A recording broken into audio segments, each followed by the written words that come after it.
ফিরে এলাম বিরতির পর। আর এবার নজর রাখবো জম্মু কাশ্মীরের দিকে। সাদা চাদরে ঢাকলো জম্মু কাশ্মীর, রাতভর তুষারপাত।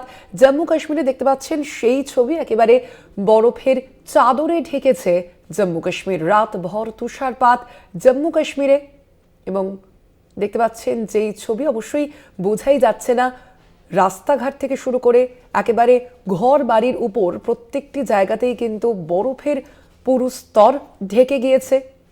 সাদা চাদরে ঢাকলো জম্মু কাশ্মীর, দেখতে পাচ্ছেন সেই ছবি। তুষারপাত তো চলছেই জম্মু কাশ্মীরে। অবশ্যই এই ডিসেম্বরের সময় পর্যটকদেরও অনেকটাই আকর্ষণ করে জম্মু কাশ্মীর, এবং তুষারপাতও খুব স্বাভাবিকভাবেই হয়ে থাকে প্রত্যেক বছর।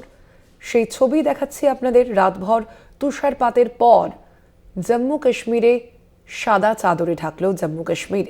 দেখতে পাচ্ছেন সেখানের যে গাছপালা, সেই গাছপালার উপরও কিন্তু বরফ জমে গিয়েছে। অবশ্যই তুষারপাতের ফলে সবুজ যে, সেই সবুজও কিন্তু ঢেকে গিয়েছে সাদায়। বোঝার উপায় নেই কোনটা গাছ কোনটা রাস্তা, প্রত্যেকটি জায়গায় সাদা বরফের চাদরে ঢেকে রয়েছে।